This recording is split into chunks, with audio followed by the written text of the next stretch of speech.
O que é a semântica da enunciação? Para entender o que é a semântica da enunciação, primeiramente é necessário entender suas origens históricas, que podem ser divididas em dois momentos. O primeiro momento se refere ao uso do termo enunciação e da ideia de enunciação, antes da linguística contemporânea. Já o segundo momento se refere à disciplinarização do campo no âmbito da linguística moderna. O que separa esses dois momentos é o curso de Linguística Geral de Saussure, em 1916. Enunciação vem do francês enunciation, que remete à coisa anunciada, algo expresso, e do latim enuntiatio, que permite um sentido da enunciação como proposição em geral, tendo dois sentidos, que são eles exposto narrado e enunciado de julgamento ou proposição. Até receber sua definição no campo da linguística, após Saussure, o termo passou por diferentes significações e autores, nos campos da lógica, gramática e retórica. Não podemos negar a ligação da enunciação com esses campos, mas precisamos saber que eles deram origens a teorias que são muito distantes da enunciação hoje. Os primeiros a utilizarem o termo em seu sentido linguístico foram Bailly e Albert, no século XX. Nesse caso, o termo veio da reflexão de Saussure sobre a língua-fala. Não é a mesma coisa, mas é decorrente dessa reflexão. Isso porque, ao criar a dicotomia, Saussure definiu o objeto de sua linguística, a língua, e criou a possibilidade de existência de outras linguísticas e provou que a linguagem escapa de qualquer estudo totalitário. Assim, as teorias enunciativas vão constituir um novo objeto que não encontra abrigo na dicotomia língua-fala. Esse objeto se chama enunciação. Existem três denominações que permitem observar diferenças de nomeações para identificar o que a semântica estuda. São elas a semântica da enunciação, a teoria da enunciação e a linguística da enunciação. Se admite relações de proximidade e distanciamento simultaneamente entre essas nomeações. Para isso, se utiliza como entendimento a elaboração do dicionário de linguística da enunciação, com a divisão do campo enunciativo em dois. Autores que manifestam explicitamente em suas obras a intenção de elaborar uma teoria da enunciação, que normalmente desenvolvem uma proposta, modelo ou até mesmo metodologia da análise enunciativa. E os autores que não explicitam a intenção de elaborar uma teoria da enunciação, mas fazem reflexão acerca da enunciação, no conjunto de outras discussões. Segundo o dicionário de linguística da enunciação, quando falamos de autores, utilizamos teorias da enunciação, que nomeiam propostas individualizadas, normalmente ligadas aos nomes de seus autores, com diferentes construtos de análise da enunciação. E para o conjunto de teorias, linguística da enunciação, conjunto com traços comuns entre si, um modo de pensar a linguagem. As teorias da enunciação fazem uma análise do sentido da linguagem, que poderíamos chamar de semântica, mas isso não implica que a semântica da enunciação seja um estudo da mesma natureza que uma semântica lexical ou frasal, por exemplo. A diferença é a noção de nível linguístico. Os estudos abarcam desde a prosódia até a sintaxe da língua, ou seja, não se restringem somente ao nível de análise da língua. Desta forma, a semântica da enunciação estuda a enunciação, porém o termo é algo distinto para cada autor. Não há unanimidade, no máximo pontos de aproximação. Para uma análise enunciativa, se deve necessariamente vincular a uma tese das teorias da enunciação para se fazer uma semântica da enunciação. Assim, se coloca em questão o objeto de cada teoria. E o objeto das teorias da enunciação é a própria enunciação. Mas, para abordá-lo, se necessita limitar-se a uma teoria que, diante de algumas características, possam dar conta teórica e metodologicamente da questão da investigação.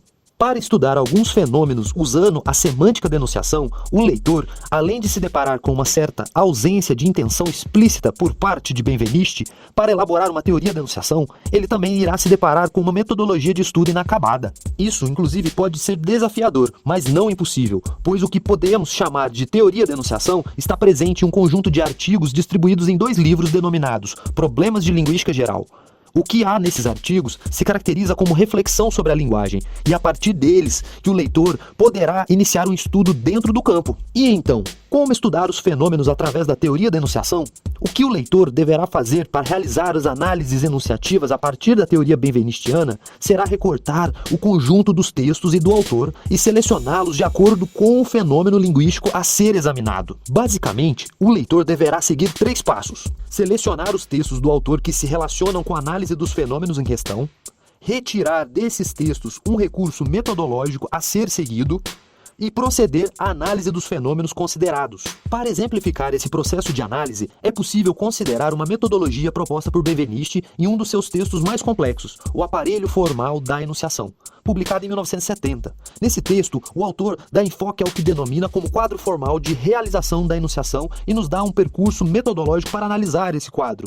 Para isso, deve-se partir do ato, examinar a situação em que se dá esse ato, Descrever os recursos linguísticos que tornaram possível o ato. Na enunciação, consideramos sucessivamente o próprio ato, as situações em que ele se realiza, os instrumentos de sua realização.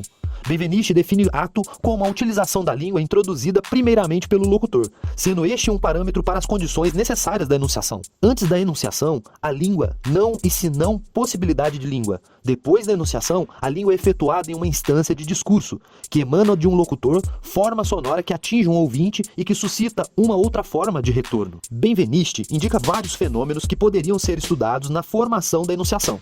No entanto, não chega a desenvolver propriamente análises desses fenômenos. O linguista diz que os detalhes dos fatos de língua que apresentamos aqui, de um modo sintético, estão expostos em muitos capítulos de nossos problemas de linguística geral, o que nos dispensa de insistir sobre eles, e o que vamos chamar de PLG. Vamos então a algumas indicações de fenômenos que servem de exemplo para análise enunciativa, tomando-se por base o aparelho formal de enunciação de Benveniste. São eles: emergência dos índices de pessoa, numerosos índices de ostenção, paradigmas das formas temporais, grandes funções sintáticas e as modalidades formais.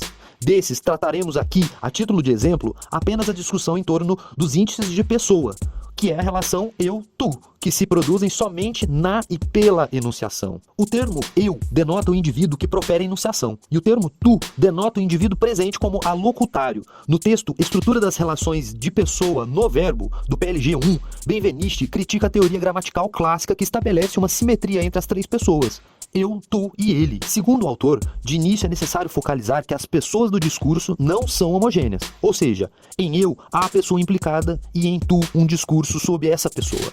Benveniste diz o seguinte: eu designa aquele que fala e implica ao mesmo tempo um enunciado sobre o eu. Dizendo eu, não posso deixar de falar de mim. O caso tu é semelhante. Tu é necessariamente designado por eu e não pode ser pensado fora de uma situação proposta a partir do eu, e ao mesmo tempo eu enuncia algo como um predicado de tu. Enfim, eu e tu integram o conjunto da categoria de pessoa.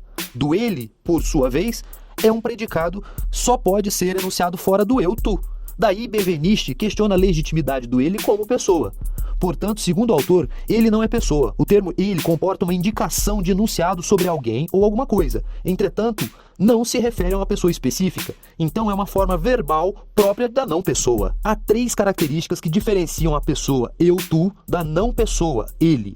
Primeira, unicidade específica, que considera que o eu que enuncia o tu são únicos. Já o ele pode ser infinitos sujeitos ou nenhum. Segunda característica, inversibilidade, que diz que o eu e tu são inversíveis entre si, e ele não pode ser invertido com os dois primeiros. E a última característica, predicação verbal, que diz que a terceira pessoa é a única pela qual uma coisa é predicada verbalmente. Ou seja, o que não pertence ao eu-tu recebe a forma verbal de terceira pessoa.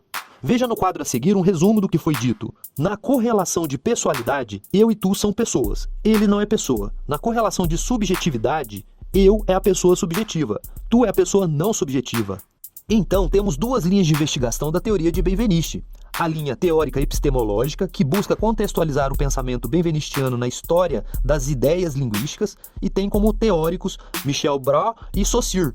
E a linha teórica descritiva, que busca desenvolver dispositivos linguísticos de Benveniste em sua teoria da enunciação. Para encerrar, o autor indica as referências bibliográficas para quem quiser se aprofundar nos estudos de enunciação.